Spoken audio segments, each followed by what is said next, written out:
Hello and welcome to Oh the Horror.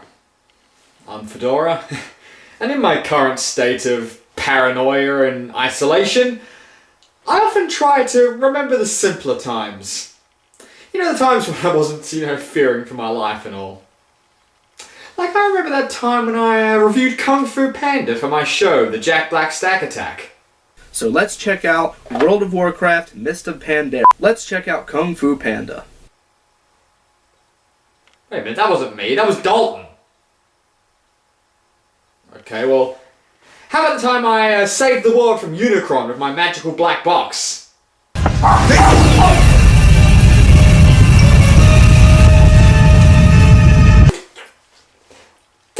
going on? I'm having memories of things that I didn't even do.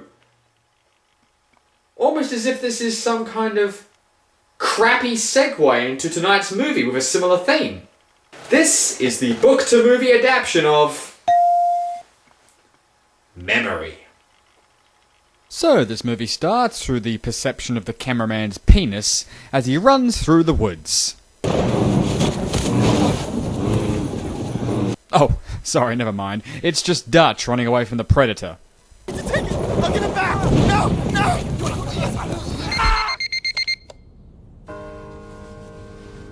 Oh, okay, it was a dream. So, where are we actually? What? We're in Brazil? And there was a tribe in the opening credits? Is every movie I watch now gonna keep referencing the relic? We really start by introducing ourselves to our hero, Dr. Taylor Briggs, played by Billy. Put a cork in it, Zane! Taylor is a medical researcher trying to find a cure for Alzheimer's disease. Seeing as not only his mother carries the terrible illness, but as it's hereditary, he might also be an eventual victim too. While in Brazil for a medical convention, Taylor and his friend/co-worker Terry are called into a local hospital by some doctors who have found Dutch from the beginning of the film and are unsure about how to proceed with him. Well, if the tribe did have anything to do with it, just drench him in sciencey chemicals and blow him up. That always seems to do the trick. Nah. It seems Dutch has developed several large tumours within his brain.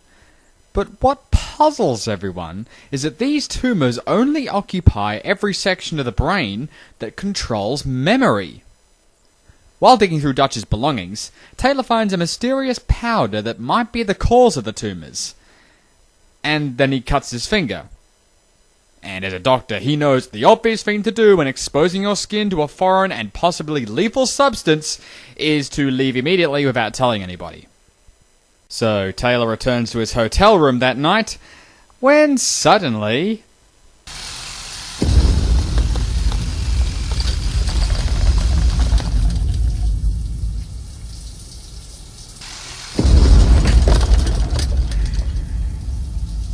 Maybe it's the power trying to come back on.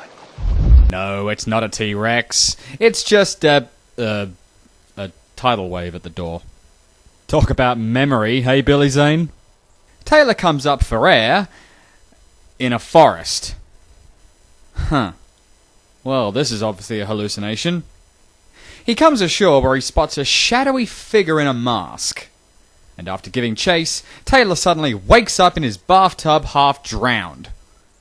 Okay, well, again, as a doctor, especially one who specialises on the brain, he certainly knows something is wrong with him now. Better get some help and fast. Oh, crap! What? I'm such an idiot. The powder. I got that It's just fucking it's powder just a on my... rash. No, Don't man. worry I got a about it. hole... Remember, it's this fight. My Let's glove go. had a rip in it. I got... Ah, shit! Come on.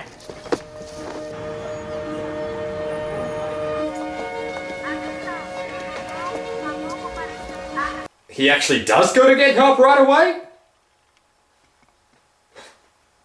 Oh, I'm sorry, I'm just not used to dealing with a protagonist who uses common sense this quickly.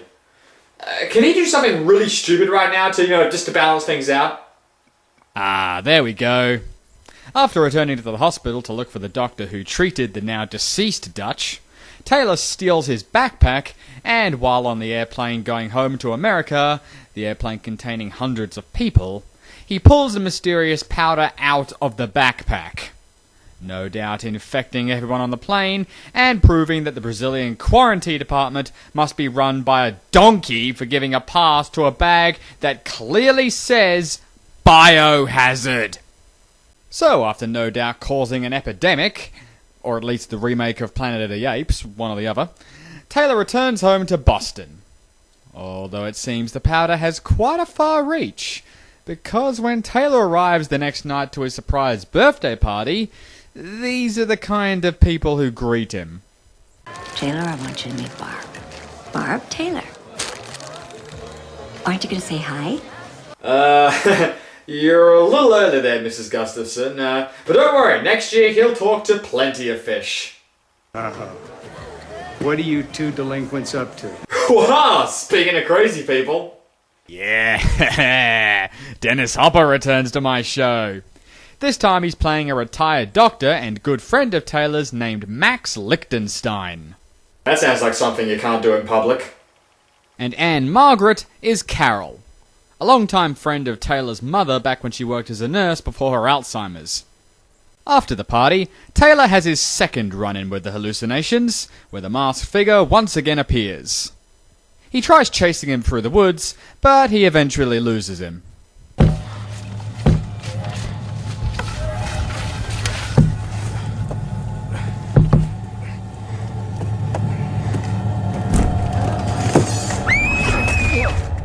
No, don't make me remember Hellraiser Hellworld's crappy twist ending. God, piece of shit.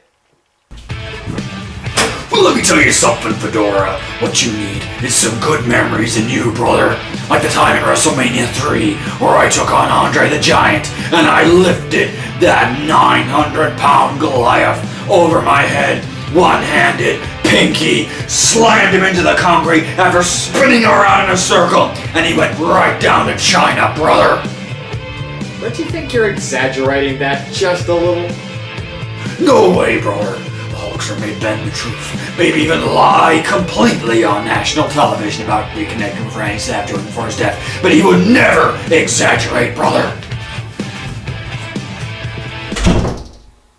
Upon remembering, oh yeah, I'm poisoned, Taylor starts searching Dutch's backpack and finds a hidden CD. When he boots it up, he finds it contains a thesis written by Dutch that explains the basic process of the powder and the Brazilian tribe's usage of it. Basically, people eat the powder as part of a ritual that allows the person to experience the memories of one of their ancestors. Which would explain why the newspaper Taylor saw in his memories was dated 1971, a year before his birth. And that's not all either. Want to know what the powder actually is? Taylor, it's sand. And 4% ground up cerebral tissue. Great. Brain. Yeah, I found traces of melatonin, which is only from the pineal gland. So the tribe are making people eat brains?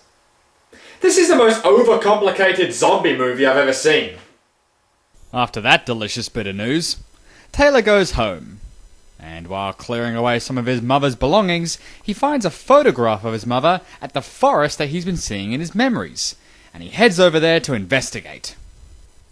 After busting out his scuba diving gear that he just so happened to have, he finds the makeshift coffin he saw the child in the memory now filled with I don't really know what, because it goes by too fast. And then he's back home jogging. In fact, a lot of scenes in this movie just sort of start and end really quickly. I mean, he was at the convention, then he was at the hotel, then he was at the hospital, then he was in America again, and that was all in about maybe the first 5-10 minutes of the movie. But, I've said it before, with book-to-movie adaptations, you usually expect cuts like this, so... But even still, this is a bit excessive. In the next few minutes, Taylor gets a girlfriend in artist Stephanie, gets close enough to her to introduce her to Carol and Max, has another memory where he learns the identity of the girl from the makeshift coffin, and then suddenly he's playing strip poker. Slow down. Actually, I don't know if this movie should slow down, because even with all this excessive cutting and insignificant scenes, we're still halfway through the movie already, and what do we know? Taylor's seeing memories of a masked serial killer who kidnapped little girls and buried them alive, and according to this latest memory flash, he's done so more than once. And this seems to concern Taylor for half a scene before he's back to doing everyday shit again. During the usual 5 minutes after a memory flash where Taylor actually decides to do something about it that's relevant, he discovers that while looking at some photos he took of the forest, that the masked man is still alive, is still killing to this day, has never been caught due to all this making the deaths look like accidents with a clever corpse swapping tactic, and best of all, he might actually be Taylor's long-lost father. Requiring more information, Taylor breaks into the house of the masked man's latest victim, Bonnie, and unfortunately discovers that he knows Taylor is onto him. Princess B1 is now online. Message received from Leesvik. Sitting around on my computer for 17 straight hours, just hoping for that slight chance he'll log on her account. And totally worth it. His username on Bonnie's computer. You ever hear that? No.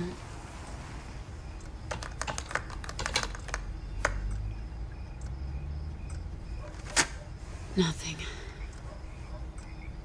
Hey, look at this.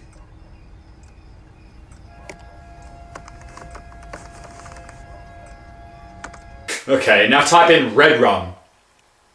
Capsule appears in a shining blast of light. Gotta be kidding me. He was the angel of death over little children. He was cast out of heaven. He took no interest in boys, but dedicated himself to preserving the innocence of little girls. Okay, analysis.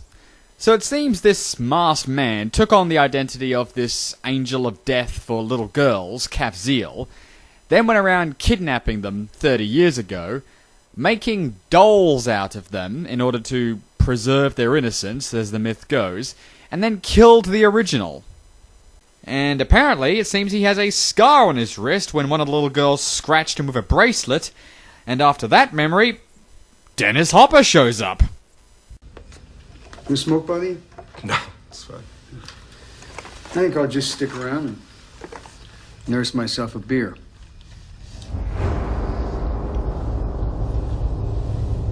Red shoes? How tacky! Actually, this is reference to the only photo that Taylor has of his father, who wears those red shoes. Damn, those shoes are older than I am. And because Taylor suspects his father of being the masked killer, naturally he now suspects Max of being Kafziel. So that night, he breaks into his house to look for little Bonnie, who may actually still be alive. Unfortunately, another memory hits him, and he wakes up to find that Max has been murdered, and Taylor's ID and belongings are scattered around his body to make it look like he killed him. While running from the police, Taylor winds up at Carol's place looking for refuge. But instead, he finds a secret room. No, don't go in there, Billy. It's just where Leo DiCaprio keeps his collection of naked Kate Winslet drawings. What is actually revealed in that room, I gotta say, is one hell of a twist. Get this. It turns out that the memories Taylor has been having were not from his father. The masked Kafziel was in fact his mother. No, not her. It seems Taylor's real mother was a kidnap victim that was impregnated by her abductor. And because she was deemed too mentally scarred to deal with the baby, he was handed off to the attending nurse to raise. Which means that Kafziel is actually Carol? Oh my god! This twist would have been far more effective if I had just shown any clips of Carol in it that were relevant to the plot. But there actually weren't any. In fact, there were barely any clips of her at all in the movie. So any kind of emotional connection you would have got with her as a character, to be shocked by this, nah, wouldn't have happened. So granted, this is a really good twist, I didn't see it coming. but I'm sure it was far more effective in the book than it was here. Anyway, Taylor finds Stephanie tied up at a table surrounded by Carol's dolls. But before he can untie her, Carol appears and attacks. A small fight ensues between mother and son, where I gotta admit, Ann-Margret's voice is both one of the sexiest and most frightening that I've ever heard. Why didn't you tell me? You don't want to know about your real father. He was a story that no one wants to know. Why'd you have to kill Max? I made it look like you did it. Max wasn't your father, but he was the last link to the adoption. I had to kill him so that I wouldn't have to kill my own son. Carol attacks again and tries to inject Taylor with a lethal syringe. But he manages to turn it around and jab it into her neck, ending her 30-year killing spree.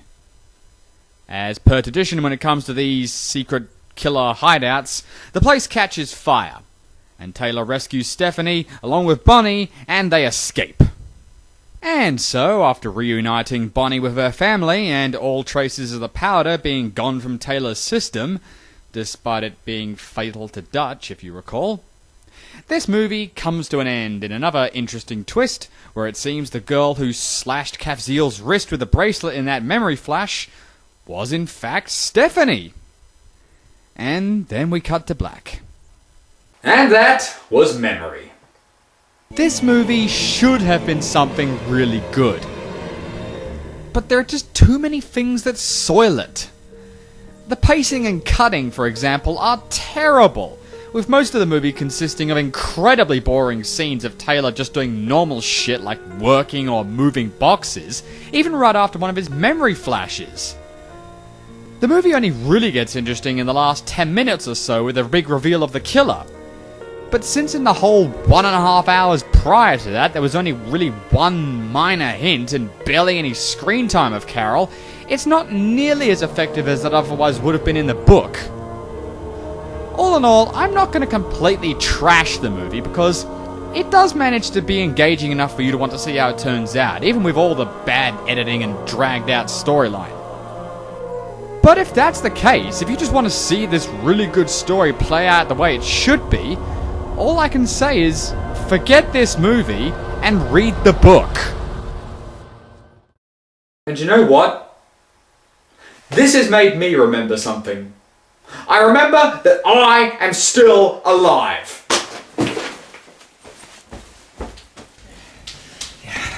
Yeah.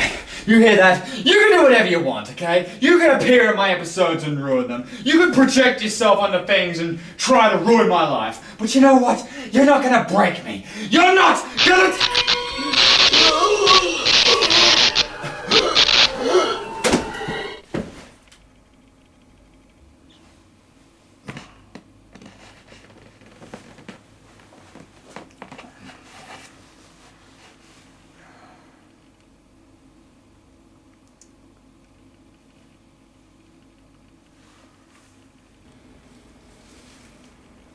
Hey, are you alright? Yeah. Better than I've been in a long, long time.